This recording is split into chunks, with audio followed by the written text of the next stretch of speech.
Gravação iniciada, presidente. Obrigada. Boa tarde. Estamos retornando do intervalo. Ainda estamos em julgamento dos processos da pauta da sessão de julgamento do dia 24 de junho de 2020, na parte da tarde. Paramos na assentada anterior, paramos no processo 229, concluímos o julgamento. Agora, eu vou, então, aqui seguir na ordem da pauta. O número 230 da pauta foi retirado, contribuinte Humberto de Souza Ferro Júnior, foi retirado por solicitação do contribuinte. 231 da pauta, contribuinte Maria Elza de Almeida Passos, também foi retirado de pauta por solicitação da TGFN. 232 da pauta, conselheiro Mauro Borba Pinheiro, também foi retirado de pauta a pedido da Fazenda Nacional. E aí, então, chegamos ao número 223 da pauta, conselheiro Pedro Paulo, contribuinte 233, contribuinte Guildner Márcios de Carvalho. Guildner Márcios Carvalho. Isso. Então, presidente, trata-se aqui de um recurso da Fazenda Nacional. A matéria é preclusão, apresentação de documentos a destempo. A questão aqui, em suas razões, a Fazenda aduz que o artigo 16 do Decreto 70.235 restringe a possibilidade de apresentação de provas no processo administrativo fiscal ao momento da impugnação. A situação aqui é que o contribuinte apresentou alguns comprovantes financeiros depois da impugnação. Não houve contra-razões. No voto aqui eu explico melhor a matéria. É o relatório, presidente. Ok. Podemos, então, passar ao voto? Há questionamento quanto à admissibilidade, eu estou pensando do recurso, e quanto ao mérito, eu vou ler o voto, acho que o voto aqui é bem explicado, então não fica mais fácil. Eu digo assim, quanto ao mérito, a questão diz respeito a documentos que foram apresentados pelo contribuinte após o recurso voluntário e que foram conhecidos pelo colegiado. Para maior clareza, reproduz o trecho do relatório do acordo recorrido. Aspas. Em 18 de junho de 2007, portanto, após a apresentação de recurso voluntário, o contribuinte apresentou expediente requerendo que fossem juntados, naquela oportunidade, a cópia dos cheques microfilmados relativos aos anos calendário de 98 a 2000, disponibilizados em 12 de junho de 2007, pela instituição financeira Citibank S.A. Retifica os anexos denominados B, C e F, constante do recurso voluntário, uma vez que nos quadros demonstrativos de movimentação financeira constante desse anexo não foram indicadas as folhas, onde se encontram os documentos citados no recurso constante do processo. Pedro Paulo, tem um probleminha, não sei se todo mundo está sentindo assim, meio um pouco pontilhado a sua fala. Está assim, para mim, não sei se é do meu. O meu está ouvindo. Eu estou um pouquinho pontilhado, tá? Trêmulo, Eu não usei fone no... Eu estou te ouvindo bem. Tá dando para entender, mas tem uma interferênciazinha. Isso, entender. Paulo, abre de novo. Às vezes... Um pouquinho. Fechar a câmera. É só fechar a câmera.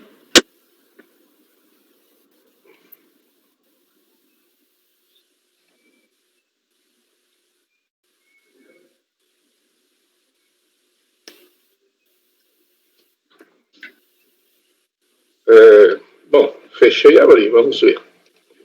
Tá. Segue. Pode... Finalmente reitera, ainda no trecho que eu estou transcrito, finalmente reitera os termos da impugnação, especialmente no que tange à decadência dos valores lançados no período de janeiro de 1998, pede processamento do pedido nos termos do artigo 16, parágrafo 4º, letra A, e parágrafo 6º do decreto 70.235. E aí digo eu, portanto, os documentos em questão eram cópias de cheques microfilmados recebidos da instituição financeira poucos dias antes da data em que foram juntados ao processo.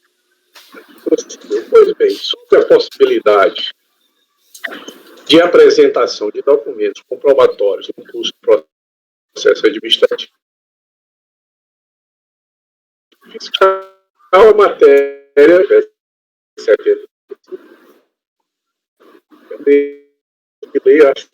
Não está dando para ouvir. Para mim não está dando. Vocês estão ouvindo todos? Eu tô ouvindo, mas tem hora que fica meio... Eu não estou. Tá mais próximo, capítulo. Eu não estou ouvindo. Verifique como é que está.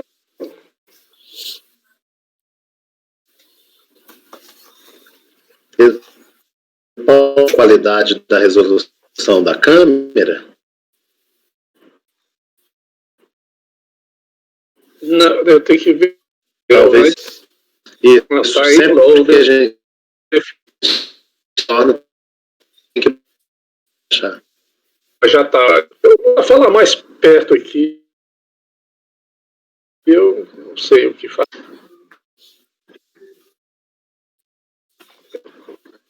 Da julgadora, tá para ouvir?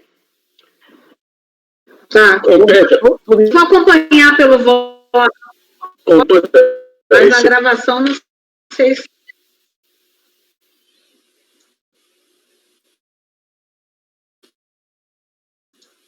Compete ao vamos mais um pouco, senão a gente poder passar para um outro de outro que está melhor. Né? Eu acho. Mas eu acho que cabe fazer mais uma tentativa. Se não der, a gente passa para outro e depois retorna com o conselheiro pessoal. Ok, vamos lá, vamos tentar. Então, de compete Eu à estou falando autoridade assim, eu até posso acompanhar pelo voto, mas. Não, aí depende da gravação, pode ficar prejudicada. Sim, esse é o meu problema, porque eu acompanho pela. Recebidos esses documentos, avaliar as circunstâncias do caso e decidir sobre a admissibilidade ou não dos documentos. No caso concreto, como visto acima, tratava-se de cópia de cheques microfilmados, documentos que supostamente não estavam no cliente e tiveram que ser requisitados à instituição financeira. Como ressaltado, a apresentação desses cheques para se contrapor a fato levantado no acordo de primeira instância, conforme se depreende do seguinte trecho do voto condutor do acordo recorrido.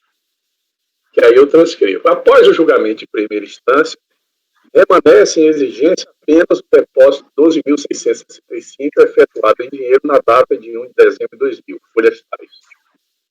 Considerando que o total apontado como omissão não ultrapassa 80 mil e este é o único depósito cujo valor ultrapassa R$12.000, limite estabelecido pela Lei 9.430, artigo 42. O contribuinte justifica individualmente na forma como se reputou correto no item anterior, com saque no valor de 30 sido efetuado mediante cheque sacado na boca do caixa. No acordo recorrido, assim tratou este assunto a autoridade julgadora e aspas dentro das aspas. Como resultado, permanece apenas, em relação ao exercício 2001, o depósito em dinheiro de 12.665 em 1 de dezembro de 2000.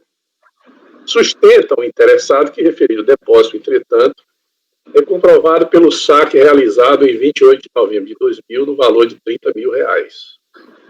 Todavia, esse argumento, desacompanhado de outros documentos, por exemplo, cópia dos cheques a que se refere a transação, não é suficiente para esclarecer a origem, pois, entre outras questões, quer que foi o contribuinte quem sacou a quantia por meio do cheque apontado. Espaço nas aspas. Depreende-se, portanto, que quem entendeu o julgamento a que, se apresentada a cópia do cheque demonstrando que foi o próprio contribuinte a realizar o saque, admitiria a alegação, restando comprovada a origem do recurso depositado. A cópia encontra-se anexada agora à folha tal, onde se verifica o saque de R$30.000 no dia 28 de novembro de 2000 pelo próprio emitente. No extrato bancário de folha verifica-se o cheque pago com resgate no mesmo valor sob a rubrica RESG Fundo Mútuo. E 3 dias depois, o depósito aqui em questão. Assim, como o julgamento recorrido já indicara a aceitação da justificativa realizada, condicionando-a, entretanto, à apresentação da cópia do cheque, indeferi-la agora por qualquer outro motivo seria de plano inviabilizar a defesa do contribuinte, que expressamente manifestou sobre isso no recurso conforme folhas 822. E aí, digo eu, percebe-se que, embora o recorrido não tenha explicitado este ponto, aplica-se ao caso, combinadamente, as hipóteses A e C do parágrafo 4º do Decreto 70.235 de 1976, acima reproduzidos. Isso porque os documentos foram solicitados à instituição em 6 de janeiro de 2007, folhas 1008, antes da apresentação do recurso, porém, como visto, o banco somente forneceu os documentos em 18 de junho de 2007, somente após a decisão de primeira instância, em que foi mencionado expressamente a necessidade de apresentação da cópia do cheque. O contribuinte mobilizou-se para conseguir o documento, o qual, embora tenha sido solicitado antes do recurso, somente foi disponibilizado após essa data. Entendo, portanto, que ao admitir o documento, o acordo de recurso voluntário decidiu de acordo com sua ponderação das circunstâncias do caso e, a meu juízo, não merece reparos. Então, eu estou negando o provimento ao recurso da Fazenda Nacional neste caso.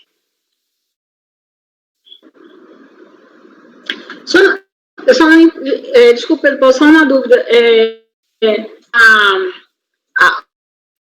A matéria é junção de documentos fora das hipóteses do artigo 16. Ela entregou os cheques ficam filmados depois da apresentação do recurso voluntário. Ele pediu aditivo, pedindo aceitação, e o recurso voluntário, e a Fazenda está se insurgindo, dizendo que é preclusão. Eu sei, você está dizendo que não é preclusão, não é isso? Você está negando pelo menos. Eu estou dizendo que se aplica às hipóteses da regra do parágrafo. A matéria é exatamente essa. Porque esse a matéria foi feito pelo acordo recorrido. Né? Mesmo que a gente eventualmente achasse que não, o acordo recorrido fez esse juízo, entendeu que era o caso e aceitou, eu acho que. Eu sei, eu não estou falando isso, não. Ele diz que está cumprindo o 16, que é uma das hipóteses do 16. Não, isso sou eu que digo. Sim. Não, só fiquei na dúvida, é por isso, porque não é que eu só eu digo nesse parágrafo aqui, embora o recorrido não tenha explicitado esse ponto, aplica-se o caso das hipóteses do inciso A e C do parágrafo 4.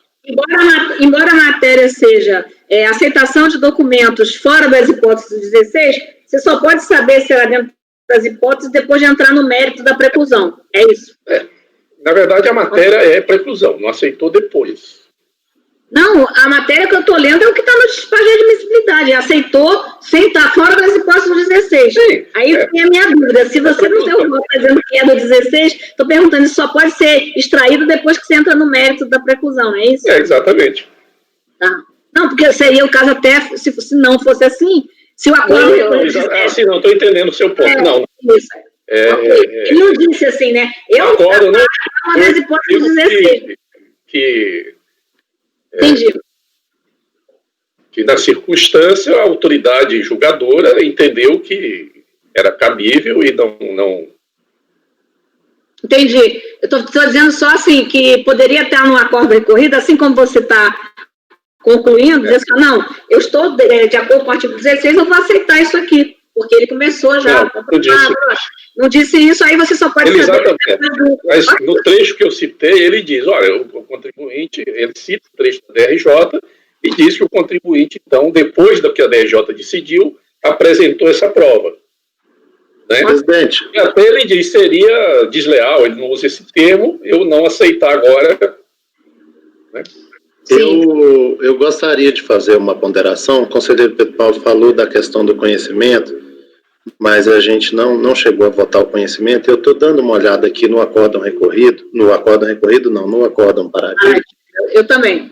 E ele fala assim, no âmbito do processo administrativo fiscal, a juntada de documentos está prevista no artigo 16, parágrafo 5º, tal. Aí traz mais uma opção de questões, analisando o caso concreto.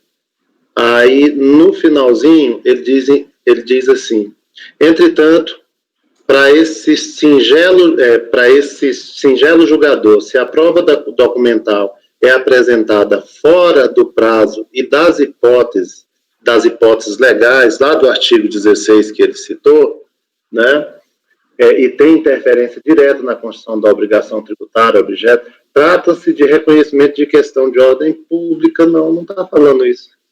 Não sou tão rígido, será que tem? Acho que tem voto vencedor aí? Não, é isso mesmo.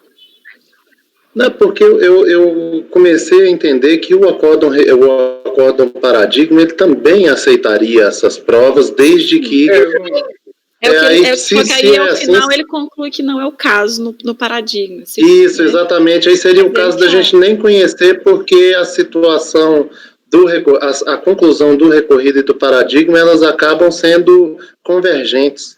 Mas aí o que o Pedro Paulo está falando é que como o recorrido ele não conclui expressamente nesse sentido, né, porque ele está aplicando 16.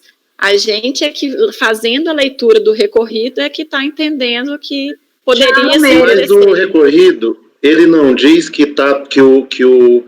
os documentos foram apresentados em face do que veio na impugnação. Se ele disse isso, né, de forma indireta, ele está dizendo... Melhor ainda, que veio da decisão do DRJ.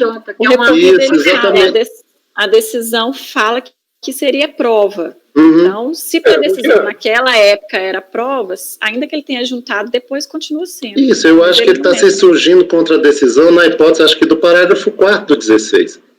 Né, a DRJ traz um argumento e ele, para se contrapor esse argumento, traz as provas. Eu acho que a decisão foi nesse sentido.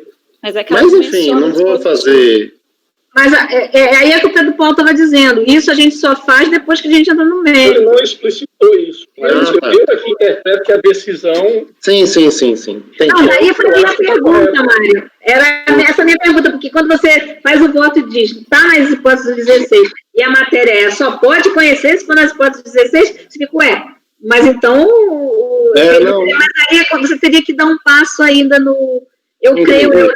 Em situações, né, Rita, que às vezes eles têm que, é claro, que diz assim, o acordo recorrido diz, não, ele não pediu, ele não trouxe, nunca trouxe, mas eu vou aceitar. Não, ele foi uma coisa... A primeira leitura que eu fiz também, eu estava achando que eles eram convergentes. Ok. Todo mundo entendeu, então... Eu não me lembro se eu passei por esse processo que vocês estão passando agora, mas... Não, mas enfim, presidente, estou conhecendo e estou negando, né, da fazenda do recurso. Conselheiro Mário, vai levantar essa questão? Não vou levantar não, presidente, já que já foi esclarecido que não tem uma remissão expressa no recorrido, então eu acompanho o conselheiro Pedro Paulo. A gente teria que, antes de entrar nisso, a gente teria que ter uma conclusão de que na hora que ele diz isso, é um artigo do 16. Isso é que eu acho que a gente só faz no mérito como ele fez ali. Bom, é só o que eu acho. Mas, enfim, o conselheiro está conhecendo e negando. Negando. Conselheiro Mário, então. Eu acompanho o relator, presidente. Conselheira Ana Paula.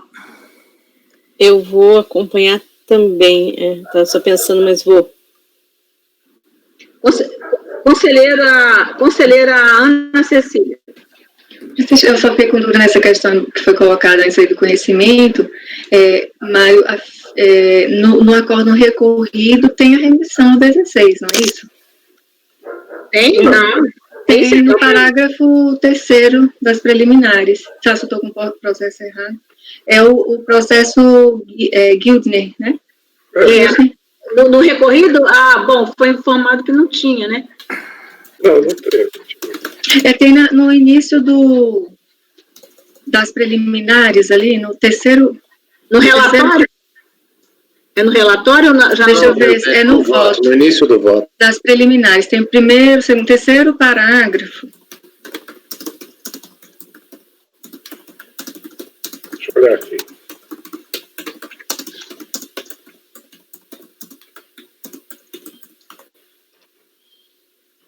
Era de março, isso. página 10 do voto, 10 do PDF.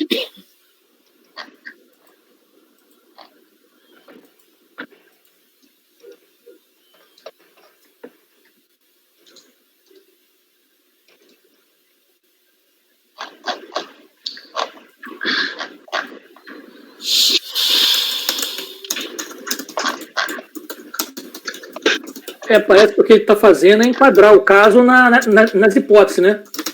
Parece que é isso. Não tem divergência. É por isso que eu perguntei assim, se esse enquadramento tinha sido feito no voto do recorrido ou só no seu. Porque aí, se fosse só no seu, aí eu acho que teria que ter tido um passo para entrar no mérito. Parece que ela se insurge contra o enquadramento, né? Aí deveria ter um paradigma que contrapusesse esse enquadramento aí, né? Cheques apresentados posteriori que não foi aceito, né?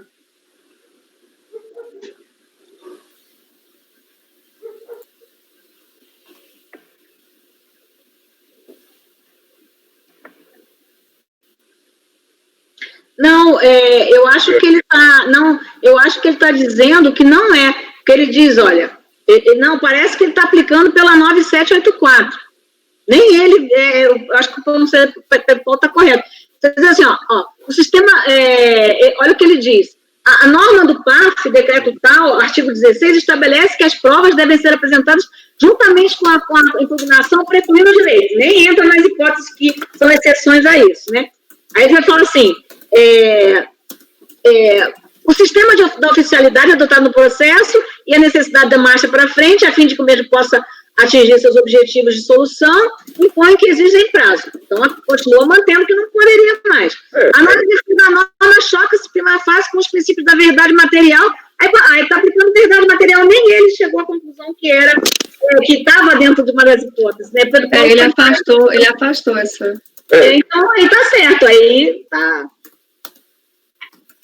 E depois, assim, a prova...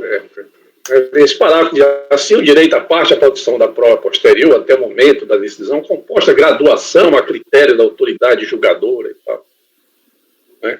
Eu não tenho isso, como não houve contrarrazões, eu não fiz considerações sobre essa matéria. E até concluindo por afastar a nulidade, né, porque no final desse trecho do voto, ele afasta a nulidade, no parágrafo antes da conclusão está assim, ademais ressalto que o auditor fiscal assinalou que todos os pedidos de prorrogação de prazo efetuados pelo contribuinte para atendimento das intimações foram acolhidos durante a fiscalização.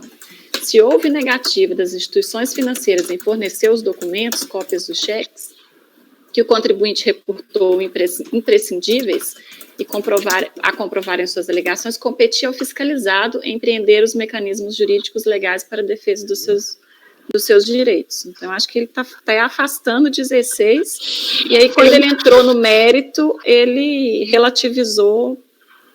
Quer dizer, eu que estou dizendo que, na verdade, usando o princípio da verdade material e no 9784, mas não, ele não entendeu que é no 16, e aí fica correto, né, dizer, realmente, é só no 16.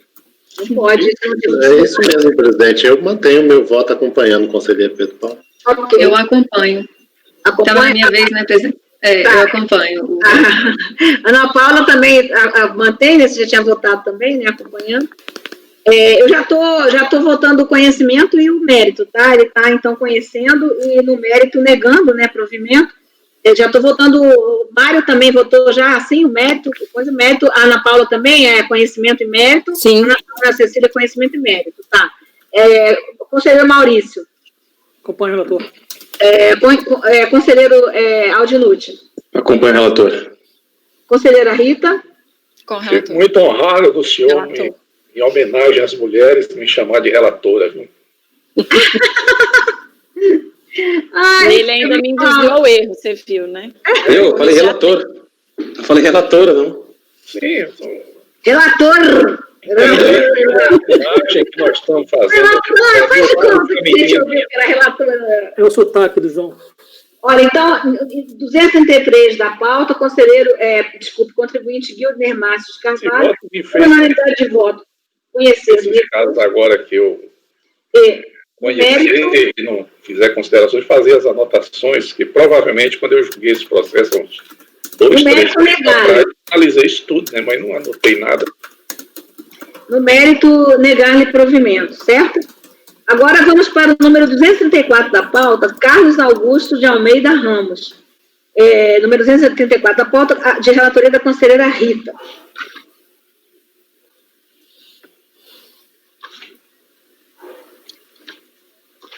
Vou tentar resumir um pouco o debate, é uma situação mais simples. Temos um recurso especial da Fazenda Nacional.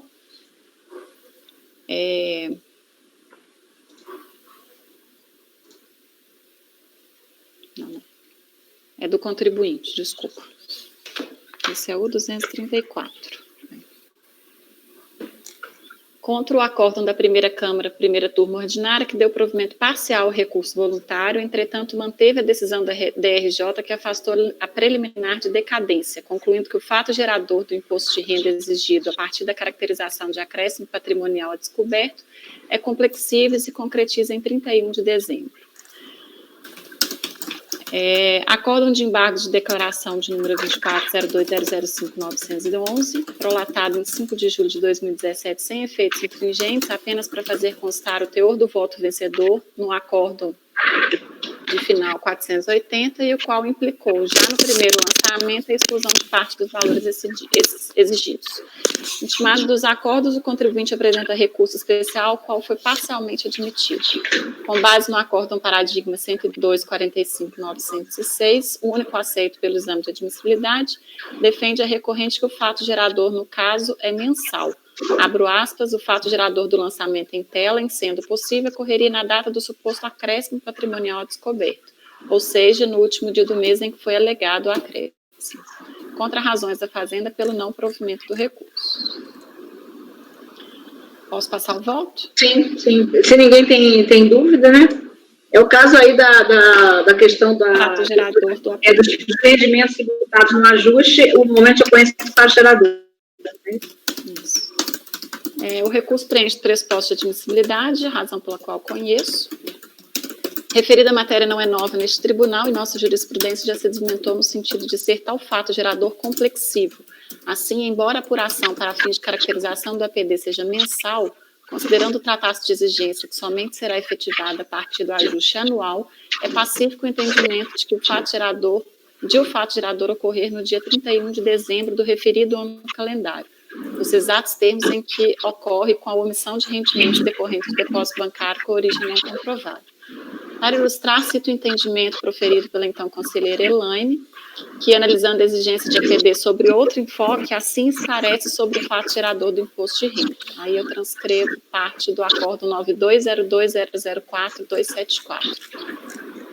Observamos que o entendimento acima reflete exatamente a regra construída a partir da interpretação conjunta dos artigos 55, inciso 13, 83 e 85 do decreto 3.000, regulamento vigente quanto da ocorrência do fato gerador, que diz, o artigo 55, né, o que são rendimentos tributáveis, as quantias correspondentes ao acréscimo patrimonial da pessoa física, o artigo 38, que vai falar, então, que a base de cálculo do imposto devido no ano calendário será a diferença entre as somas de todos os rendimentos percebidos durante o ano calendário, e o artigo 85, que fala que, então, relativamente aos rendimentos percebidos no ano calendário.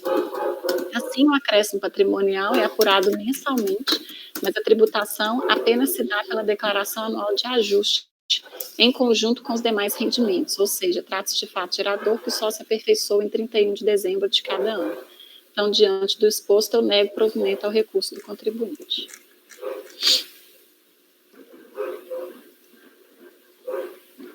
Microfone, doutora Marilene.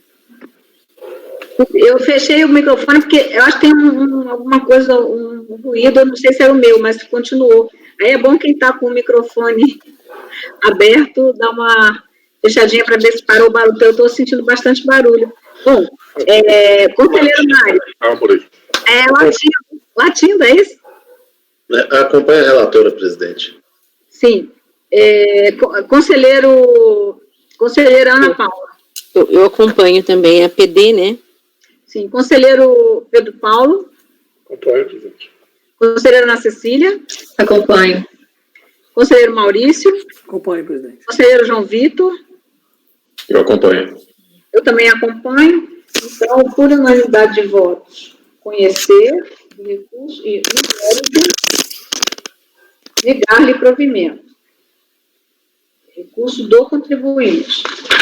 Agora, então, o número 235 da pauta, o contribuinte José Maderna Ribas, foi retirado de pauta por solicitação da PGFN. No 236 da pauta, Vilma Quioco Vieira da Mota. Conselheira Ana Paula. Eu tenho uma boa notícia desse processo. É parcelamento. Definitividade. Adesão a parcelamento? E esse além de ter a petição dizendo que é total, né? Tem também já a manifestação da Secretaria da Receita. Tá. Então, no caso aí é como recurso da Fazenda, conhecer e declarar a definitividade do crédito tributário em face de adesão a parcelamento. A gente tem até já um padrãozinho para isso, que depois eu vou pegar certinho. Eu coloquei ali até a emenda certinha também. Conselheira, pode então dar o seu voto, por favor? Então, ele é um pedido de parcelamento do contribuinte e eu estou dando a definitividade, conhecendo do recurso da Fazenda, para dar a definitividade do crédito tributário, como previsto originalmente no auto lavrado. Sim. Conselheiro Mário. Acompanhe, presidente.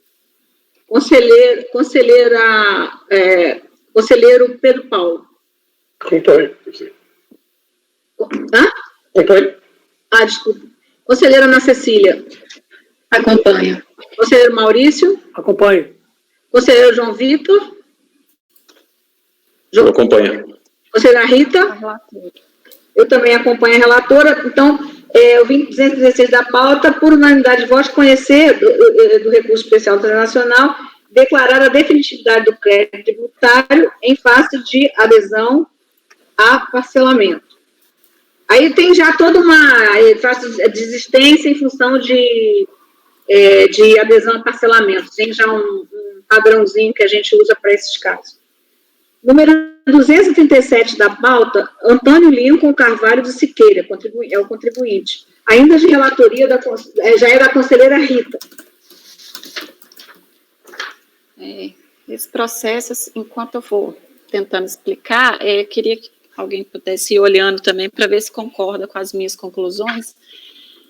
A discussão, na verdade, é um recurso da Fazenda Nacional sobre aplicação do regime de caixa ou competência, recurso especial de divergência interposto pela Fazenda Nacional, contra acórdão proferido em sede de embargos que deu provimento ao recurso voluntário do contribuinte para cancelar o lançamento, tendo em vista a inadequação da base de cálculo utilizada, com base no artigo 12. E aí a Fazenda Nacional pede, então, o recálculo. Eu começo o voto por uma delimitação da lide. Antes de analisarmos o mérito do recurso, é necessário tecer considerações sobre o litígio.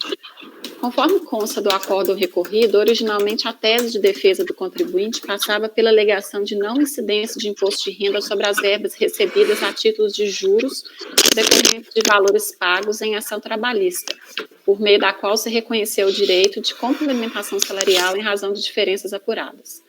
Por meio do acórdão de final 035, a turma ordinária deu provimento ao recurso voluntário por entender pela aplicação ao caso do RESP 1.227.133, sujeito ao regime dos recursos repetitivos, no sentido de não incidência do imposto de renda sobre juros moratórios legais vinculados às verbas trabalhistas reconhecidas em decisão judicial.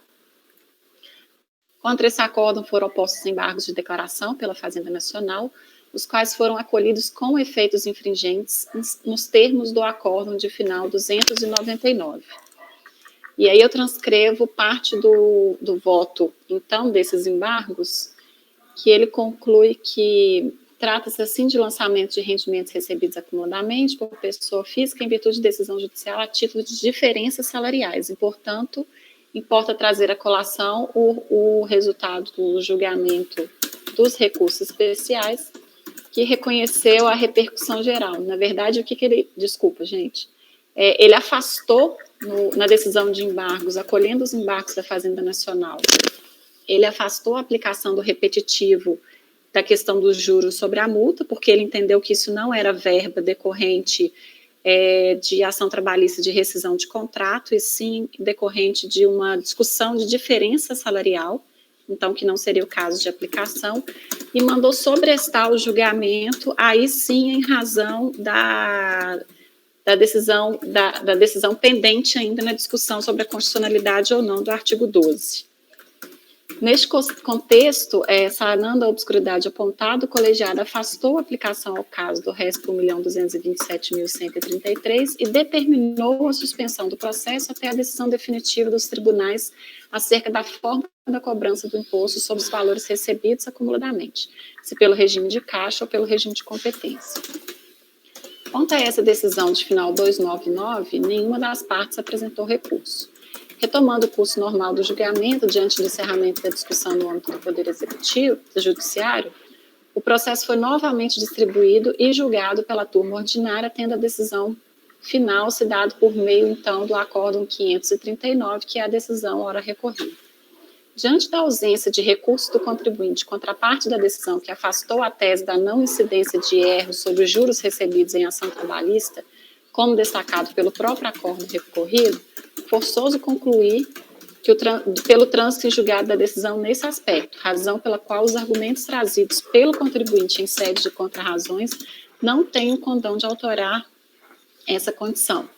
Da mesma forma, devemos destacar que no atual estágio do processo, a defesa a esse colegiado se debruçar sobre a matéria, cuja devolutiva não seguiu as exigências formais do artigo 67.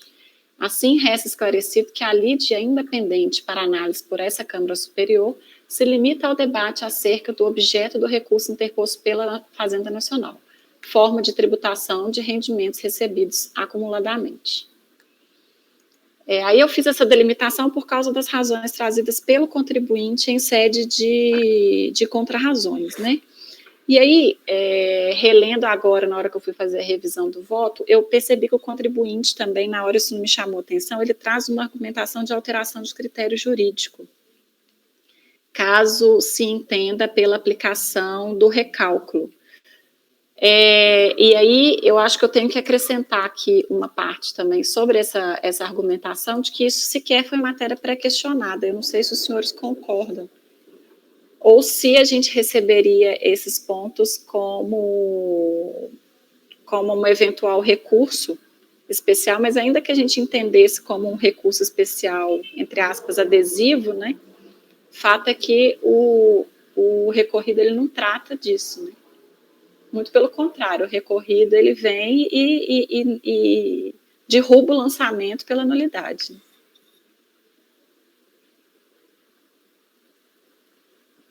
Seu microfone, doutora Marilene. Ele estava sobrestado, e como ele saiu do sobrestamento? Como ele saiu do sobrestamento? Como assim? E foi julgado. Não era juros só? Pelo menos foi isso que eu entendi, não era juros? Era juros. Sim. A discussão que foi travada ao longo do processo até chegar na TO era de juros. Uhum. A primeira decisão da TO, ela aplicou o repetitivo e falou que não incidia porque era verba de rescisão trabalhista. Sim. A Fazenda embarga e fala, olha, a natureza da verba não é essa, então não se aplica o repetitivo. O colegiado acolhe a tese da Fazenda, falando que de fato não se aplica, e manda suspender porque se tratava, então, de rendimento recebido acumuladamente. E aí, depois que o tribunal definiu a tese do recebimento de verba de forma acumulada, ele redistribuiu o processo e eles julgaram como os embargos que a decisão ficou sobrestada. Por isso que está com o nome de embargos na decisão recorrida. Sim. Eu entendi. Eu estava pensando que era aquele sobrestamento dos juros do ministro Toffoli. Mas não, foi isso, pelo primeiro momento, entenderam que eram juros compensatórios, né? e depois, então, viram que não era, e aí sim que sobrestou, porque se sobrestava antigamente, antes, mas não pelo beneficiário. Era aquele caso do RRA mesmo, que existia a portaria de sobrestamento, né? Existia uma portaria aqui do CAP de sobrestamento. Aí ele saiu do sobrestamento porque a portaria foi revogada. Aí todos os processos vieram para julgamento. Aí ao julgar a matéria, então, que foi delimitada lá na primeira análise dos embargos, de que sobrou, então, RRA, o acórdão recorrido, ele reconhece a improcedência do lançamento pela aplicação do artigo 12, né, pela inconstitucionalidade lá. Tá, e aí, nesse ponto, ele entende que não caberia, que o lançamento não pode ser refeito, né? É isso? Isso. Aí o contribuinte, em sede de contrarrazões, ele volta com o argumento do juro sobre a verba. Que aí essa é a parte que eu estou entendendo que já foi... Sim, sim. Bom, entendi. É porque eu achei que pudesse ter algum entendimento diferente em razão do sobrestamento. E pela decisão de ter anulado o lançamento lá, né? Mas, então, acho que todo mundo concorda que já transitou essa parte, né? Até o recorrido mesmo faz essa ponderação. Sim. Ok. Então, seu voto... Aí, no mérito, né, passando ao mérito, então, da discussão, que é a questão da RRA, eu me curvei ao entendimento da maioria do colegiado no sentido de admitir o recálculo. Então, eu estou dando provimento ao recurso da Fazenda Nacional, e nesse caso eu acho que tem retorno, porque no recurso voluntário o contribuinte traz alguns argumentos sobre a impossibilidade de aplicação de multa de ofício em razão da inexistência de conduta dele que justificasse uma sanção, e também a aplicação da Selic para juros moratórios. Sim, ok. Então, a conselheira está no julgamento 237 da pauta, recurso da Fazenda Nacional, ela está conhecendo no mérito, dando provimento ao recurso da Fazenda com retorno para apreciação das demais questões do recurso voluntário. Conselheiro Mário. Acompanhe a relatora, presidente. Conselheira Ana Paula. Acompanhe também. Conselheiro Pedro Paulo. Acompanho a relatora, presidente. Conselheira Ana Cecília. Acompanho. Conselheiro Maurício. Acompanhe, presidente. Conselheiro João Vitor. Acompanho também. Eu também acompanho. Então, por unanimidade de votos, conhecer do recurso da Fazenda e, no mérito, dar-lhe provimento com retorno dos autos ao colegiado recorrido. A gente também tem um padrão para isso. Recorrido para apreciação das demais questões do recurso voluntário. Aí a gente também tem um padrão que eu sempre aplico, para ficar tudo, sempre a mesma decisão da mesma forma. Bem, 238 da pauta, o contribuinte Pedro César Sumaviel Evangelista, ainda de relatoria da conselheira Rita.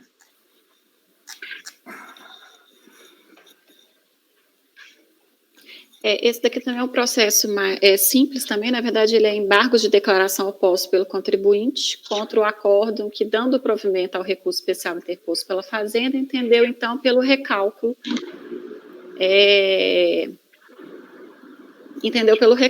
só que na ocasião o acórdão é o 9202008012, de 19 de junho de 2019, não foi determinada o retorno dos autos à turma ordinária para a análise dos demais elementos. 19 do 6, né, Rita? Do 6. 19 do 6.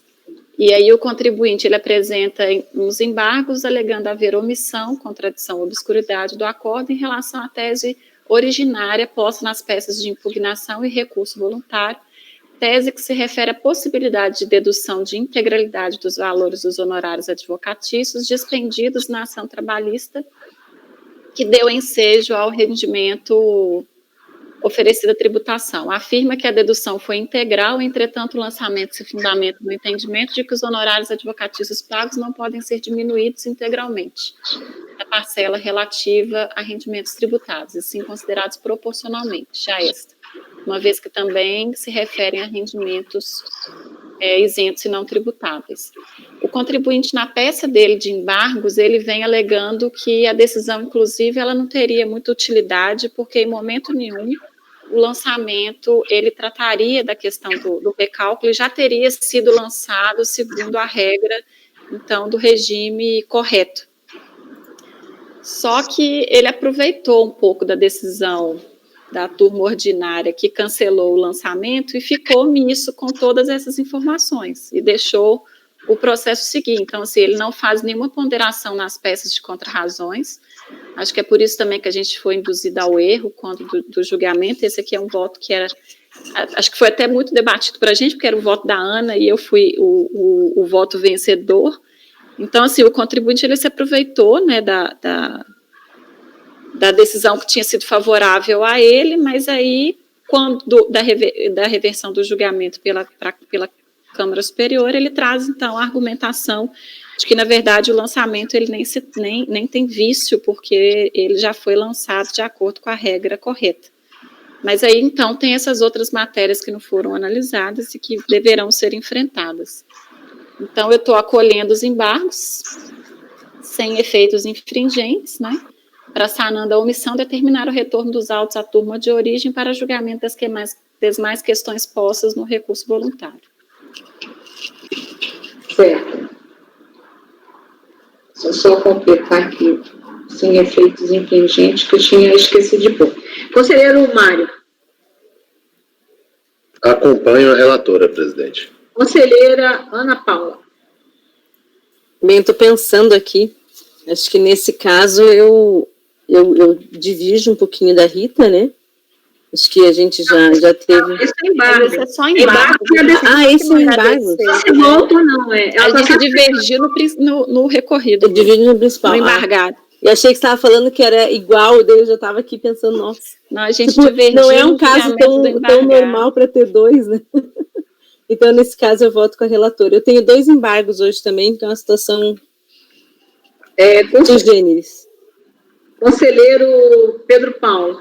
A relatora, presidente. Conselheira Ana Cecília. Acompanho.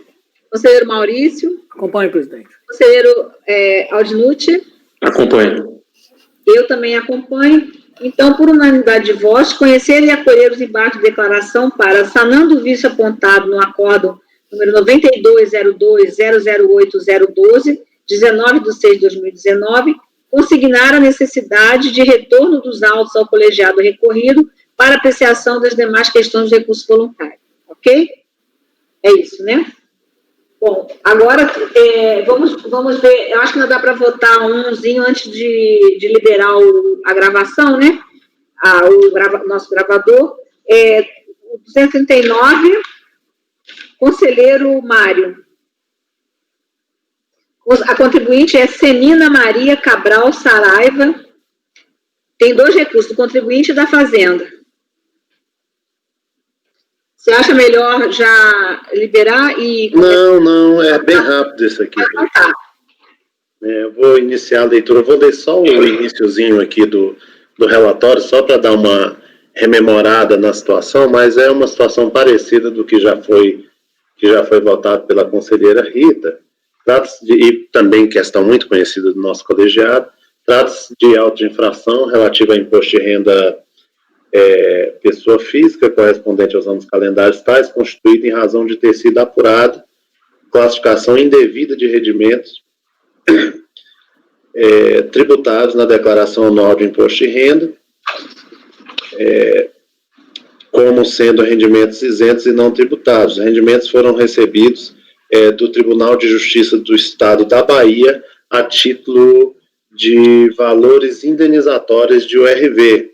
Então, presidente, aqui nós estamos diante de um recurso, aliás, aqui está dizendo que é recurso da Fazenda e do contribuinte, deixa eu só, eu acho que... Senina.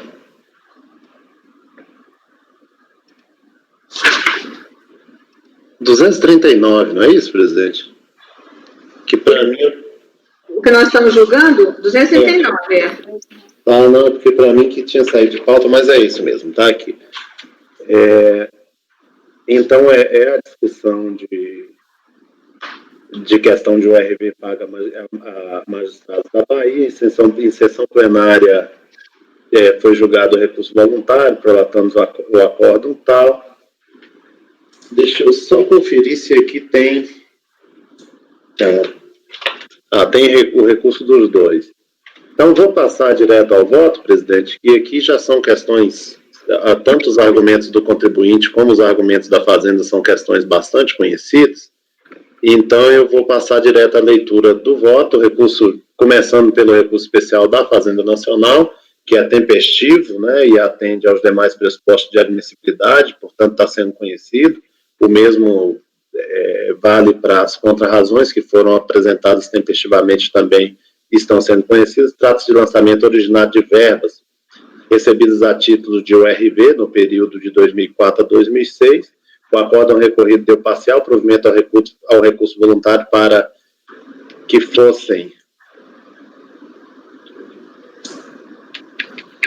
aplicados aos rendimentos recebidos acumuladamente as tabelas e alíquotas vigentes na época em que os valores deveriam ter sido pagos, em virtude da decisão do STJ, no caso RESP 1.118.429, a Fazenda Nacional, por sua vez, entende que a aplicação do regime de caixa que leva em consideração o recebimento entende pela aplicação do regime de caixa, que leva em consideração o mês do recebimento do rendimento e tal, o contribuinte faz as suas alegações, e eu, presidente, como já é posicionamento do colegiado, eu estou negando provimento ao recurso especial da Fazenda Nacional, porque a aplicação aqui, não só o nosso entendimento, mas o entendimento do RESP 1.118.429 é no sentido de aplicar o regime de competência. Então, estou negando, conhecendo e negando provimento ao recurso da Fazenda. Com relação ao recurso do contribuinte, eu também, pela mesma situação, para o contribuinte, diferentemente da Fazenda Nacional, ele suscita o afastamento do lançamento, né?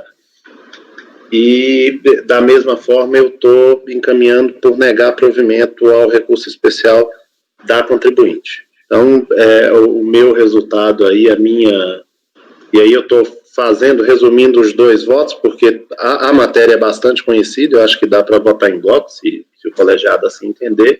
Então, a minha conclusão é por conhecer do recurso especial da Fazenda Nacional e no método negar de provimento, e conhecer do recurso especial do sujeito passivo e no método negar de provimento da mesma forma.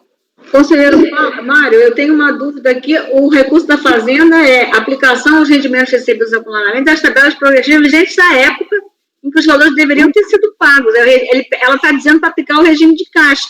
Deve ter sido dado provimento. Não é isso que a gente faz? Não, a Fazenda está pedindo... regime de competência. Ela está pedindo regime de competência. Está pedindo para aplicar o especial. Eu acho que foi dado provimento integral. Vamos liberar Sim, podemos, presidente. Eu abro o processo, mas eu acho que não. Porque eu acho que vai ter mais discussão, inclusive, em termos de conhecimento.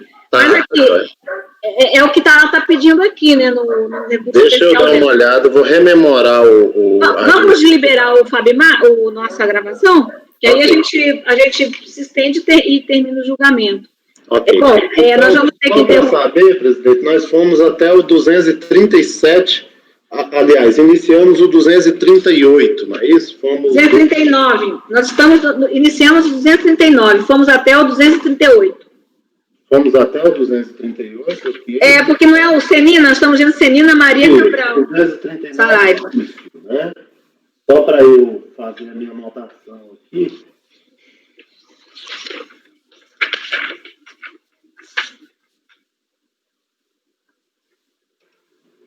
Bom. Ok, então, já podemos parar a gravação. Sim. Então, por favor, apoio, pode interromper a gravação? Gravação encerrada, presidente.